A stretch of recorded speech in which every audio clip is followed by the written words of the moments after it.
As Mães e a Família, o Bergman, o Silêncio, Lágrimas e Suspiros e a Sonata de Outono, e por causa do Bergman, o Strindberg, principalmente uma peça chamada Os Credores.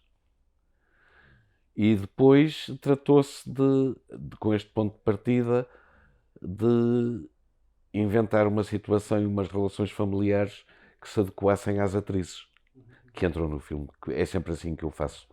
Eu começo sempre por arranjar uma situação em que as atrizes da companhia possam ter papel. Não arranjo a história ou a situação e depois escolho as atrizes. Não, começo pelas atrizes e depois é que se vai à situação.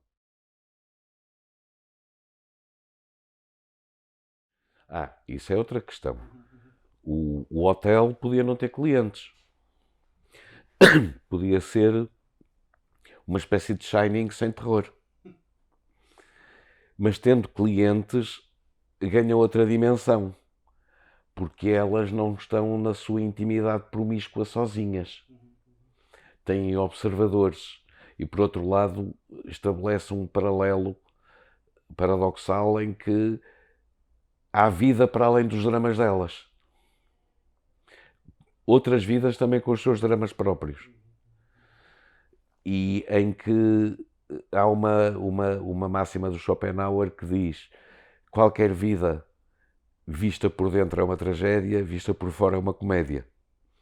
Tem muito a ver com isto e depois com outra noção: mesmo espaço, mesmo tempo, pontos de vista diferentes. A imagem que eu dou é o corredor de um hotel, a gente passa para ir para o nosso quarto e ouvimos conversas nos outros quartos. Às vezes as portas estão entreabertas, não foram fechadas. É mais ou menos por aqui. Sendo que para o hotel ter clientes era preciso um financiamento maior. E o financiamento maior veio mais tarde. Mas sempre houve a ideia de que se houvesse clientes seriam 2 filmes.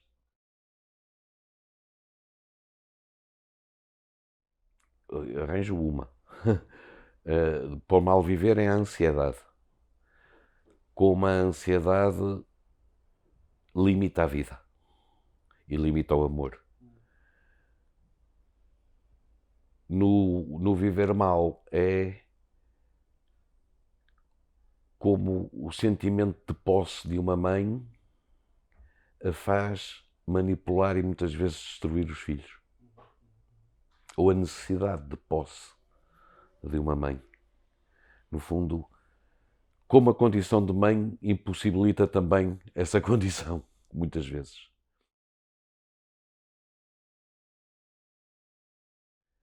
Não é, não é o papel da piscina, é o papel do hotel. O hotel é um personagem fundamental no Mal Viver, no primeiro filme, porque é a razão e ao mesmo tempo a desculpa para aquela família se manter presa naquele local, numa promiscuidade perversa e terrível. No viver mal, a piscina talvez seja mais importante, porque é se calhar o momento em que poderia haver alguma descontração, alguma, alguma harmonia. Não há, mas poderia haver. Só que a piscina faz parte do hotel, porque aquele hotel começou por ser um parque de campismo com piscina. A piscina sempre foi aquela. A piscina é a construção original. Mantém-se. Aquilo a piscina tinha um bar, que já não existe. Estão lá ainda as colunas do bar. E era um parque de campismo com piscina.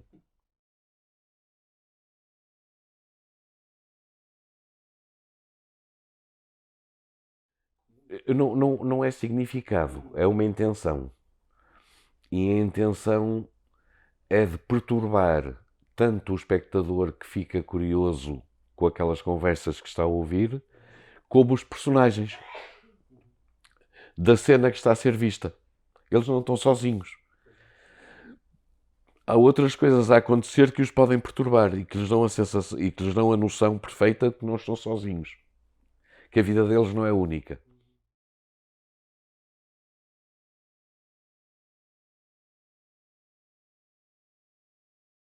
tem, evidentemente, e só essa intenção.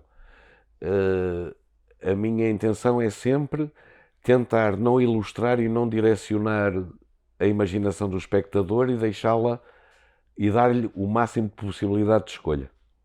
E é exatamente a ideia é essa, o espectador que escolha qual é a conversa que lhe interessa e que construa a sua própria história.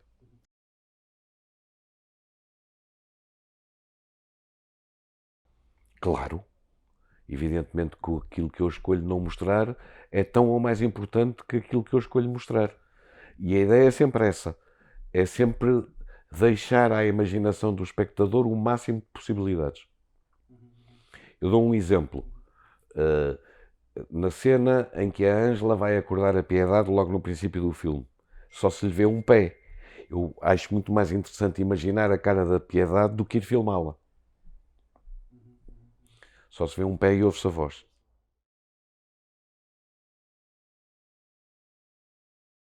Um significado absoluto é um grande alívio e um grande conforto. Ter ganho o Urso de Prata, fundamentalmente é isso.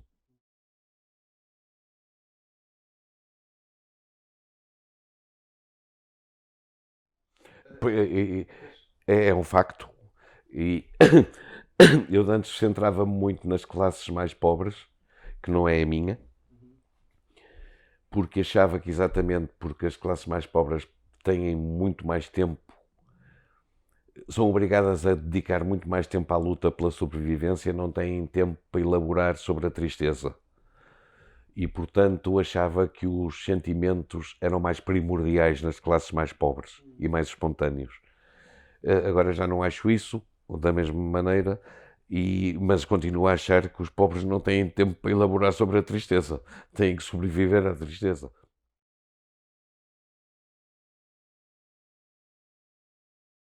Vai sempre, é fixo, mas vai sempre evoluindo. Não há regras estáticas nem rígidas. Como eu dou. Há um paradigma disto. O Stanislavski, que inventou o método, dizem que inventou o método, não inventou método nenhum. Ele estava sempre a mudar o método. E o método estava em constante evolução. Os dogmáticos que cristalizaram o método foram os seus discípulos. É a mesma coisa, o método está sempre a evoluir. E evolui muito, eu acabei de dar o exemplo, evolui muito conforme o projeto.